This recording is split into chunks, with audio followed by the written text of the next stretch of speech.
Hi everyone, welcome to my YouTube channel Naryal English Classes. Naryal English Classes में आपका स्वागत है. Today in this video we are going to read the fourth part of the lesson Poets and Pancake. Its three parts I have already done in my previous videos. So if you are directly opening this video, then in order to know the content of this lesson thoroughly, watch my previous videos also. So here is the content of next part. A few months later. A few months later means after the departure of Moral Rearmament Army, that is MRA group, which was a group of 200 people who visited Gemini studio, and they performed two plays in the most stylish manner, Jotham Valley and Forgotten Factor. And these two plays were liked by all the members of Gemini studio as well as the people of Madras. So after their departure, the telephone lines of the big bosses of Madras buzzed, and once again we at Gemini Studio cleared a whole shooting stage to welcome another visitor. Buzzed mean became busy.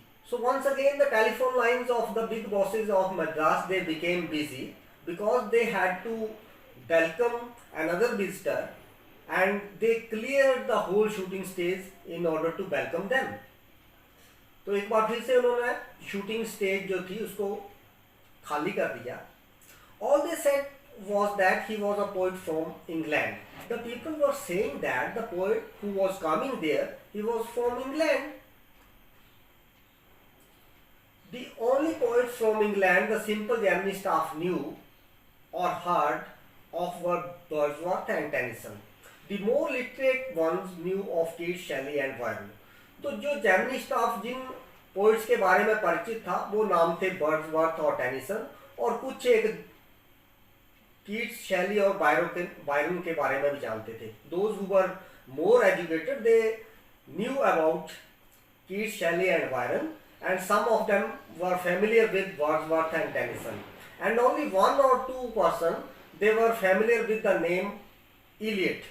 और एक दो ही व्यक्ति थे जो Elliot नाम से परिचित थे. He was a poet from England. Who was the poet visiting the Gemini studio now? So this was question mark. They don't know that who was coming there. वो नहीं जानते थे कि वहाँ कौन आ रहा था. He is not a poet, he is an editor. वो एक poet नहीं है, वो एक editor है. Now who is an editor? Editor is a person who is in charge of newspaper or magazine, and it is his duty to check and correct the text before it is published. तो editor को हम संपादक हिंदी में कहते हैं. That's why the boss is giving him big reception. Vasan was also the editor of the popular Tamil weekly Ananda Viketan. So जो boss था studio का, the boss of the studio, that is Mr. Vasan, he was also an editor. वो भी एक editor था जो Tamil weekly थी आनंद विकेतन, उसका editor था. यही वजह थी कि वो उसको एक बहुत बड़ा reception दे रहा था. He was going to give him a big reception because he was also an editor. The boss of the studio, he was also an editor.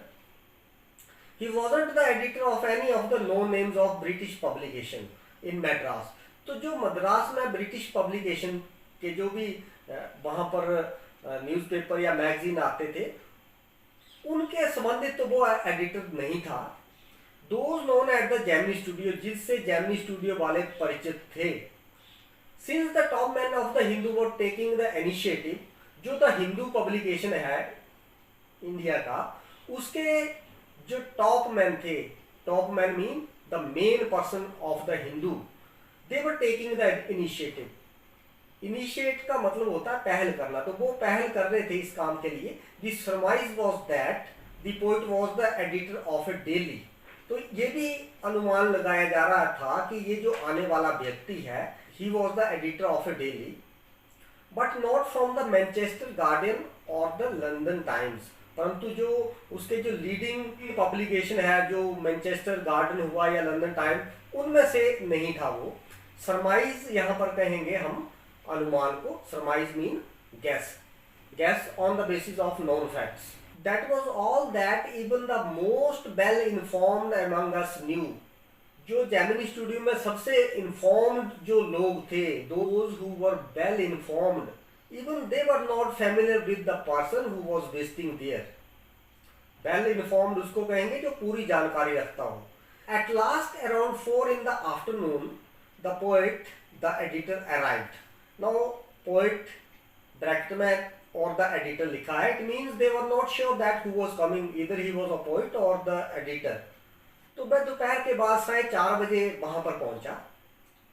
He was a tall man, very English, very serious, and of course very unknown to all of us.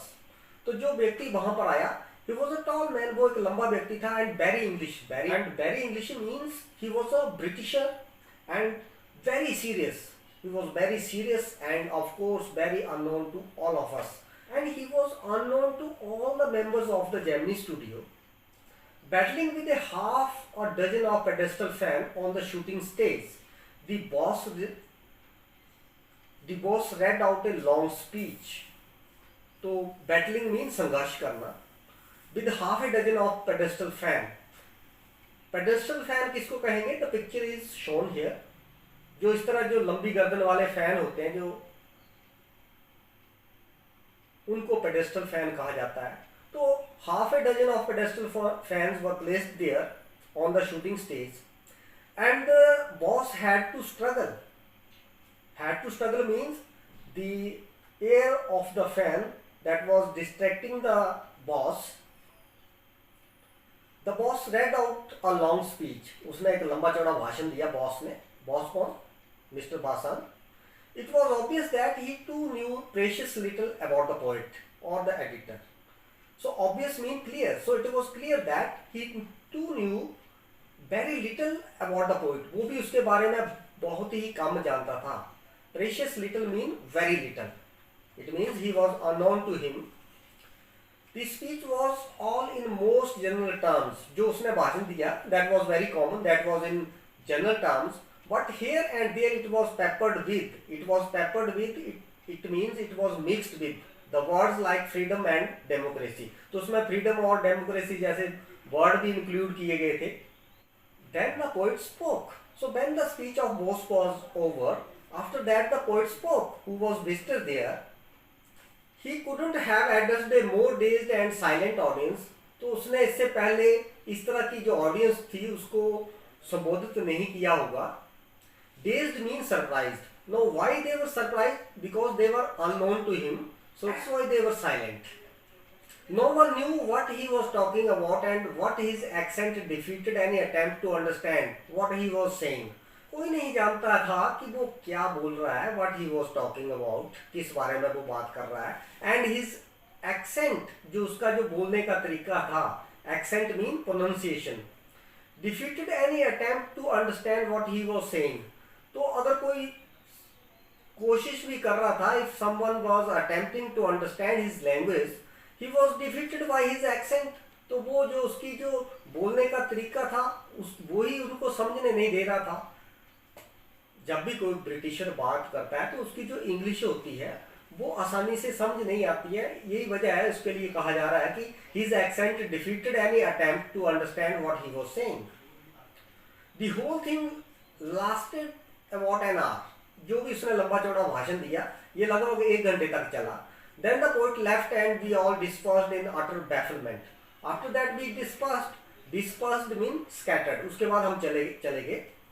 In utter bafflement mean we were complete stunned. We were complete confused. Bafflement का मतलब होता है confused. Utter mean पूरी तरह से, complete. What are we doing? हम यहाँ क्या कर रहे हैं?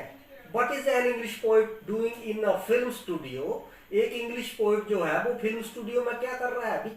Which makes Tamil film for the simplest sort of people. जो studio तमिल पिक्चर बनाता है आम आदमियों के लिए, साधारण लोगों के लिए, तो उसमें एक इंग्लिश पोइट क्या कर रहा है? What he was doing there?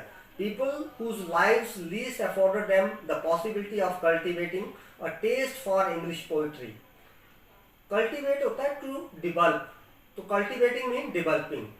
तो वो लोग, people whose lives least afford them, जिनकी जो जीवन है वो इस तरह के टेस्ट के लिए नहीं बना. can't develop their taste for the English poetry because they can't afford for that. afford होता है हैसियत रखना.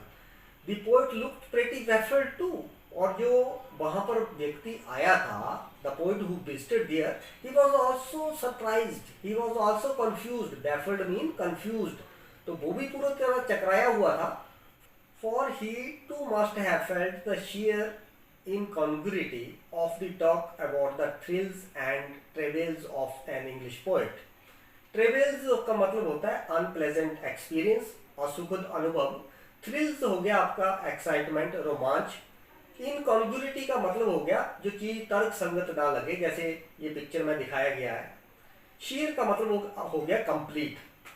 तो जो पोइट बात कर रहा था उसको ये नहीं समझ आ रहा था कि वो जो इंग्लिश पोइट के बारे में जो रोमांच और जो असुखद अनुभव होते हैं, क्या वो उनके सामने सही ढंग से रख पा रहा है। तो उसको भी ये पता था कि उसने उसको गलत प्रस्तुत किया है। He had expressed that in a incongruent manner. His visit remained an unexplained mystery. So his visit to the Gemini studio was an unexplained mystery. Mystery mean रहस्य। तो उसका वहां आना एक रहस्य था, रहस्य बना रहा। So this was the fourth part of the lesson. I hope you will like this video. So keep watching and sharing my videos. Thank you.